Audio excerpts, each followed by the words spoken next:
Did something flip at halftime? Did you guys make any adjustments? What changed? I think we really started gaining some momentum at the end of that second quarter when we were able to go on a decent drive. We weren't able to, finish with a touchdown, but I think overall, like when stuff wasn't going our way at the beginning, we were kind of, really our tempo wasn't very good. And I think once we were able to gain some momentum and gain some tempo, that really set us up really good for the second half. Looks like you might have dinged your hand at one point. Did you hit a helmet or something? Or? No, I started cramping. There was a few of us that started cramping today, but the trainers had me drink a bunch of stuff, and I was good. Do you remember the pass to Orworth? You kind of scrambled out and threw like 31-yard play. Can you walk me through kind of what happened there? You had basically no time to throw, and you got out. Well, they did a really good job, especially in the first half, of pressuring us. I mean, they brought a lot of field pressure and edge pressure today, and kudos to them. They, it was pretty tough to deal with in the first half, but I think really in particular that play, they brought some good pressure, and I can't remember. I have to go back and look at the play whether I was hot or not. If I should have got the ball out earlier, honestly, but. Honestly, it was just awesome to see, once I was able to get out of the pocket and Ort was able to, keep the play going. I was kind of waiting on him to make a decision, whether it was a block or if it was to take off, and he took off, and I thought it was a great decision, and all I had to do was just lay it up for him. I guess I just wondered, like last year when you were doing the quad, for example, I don't know would you have gotten out of that or not? No, I wouldn't have. Today felt really good to be actually healthy and run around a little bit. I wasn't expecting to run as much as I did today, but it felt good, and some confidence was built with that. And even there's a couple times I'm like, dang, I could have maybe stayed on my feet a little bit longer and try to make a juke, but but I'll play it safe for the first little bit. But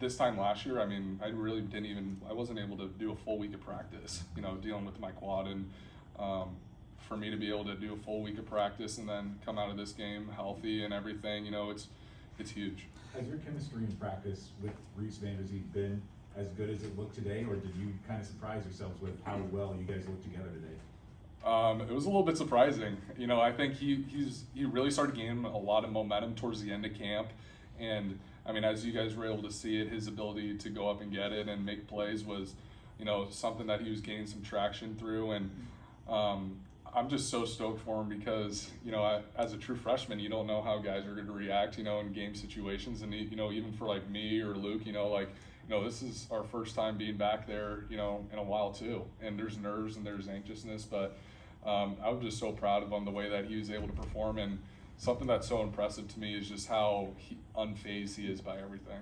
Did this feel like old times? Did this feel like old times for you? And when you were rehabbing after your injury in mid-season, were there ever any times when you questioned if you'd be able to have moments like this again? I think moments like these, and I'm really like picturing myself having moments like this, is what got me through rehab. I think, having to rehab a second time was very difficult because I was, wondering what I didn't do the first time, and for me to, a lot of that motivation was being able to, what it was like, possibly to go out there as 100% again. Because I know last year I played and I wasn't 100%, and I wasn't able to, move around the pocket as much. And for, a lot of visualization and mindset and really just relying on my teammates and those relationships was huge for me during that process. Okay, on that touchdown pass to Jacob, you really led him on that. He looked like he was covered, but the spot that you threw it to, was perfect.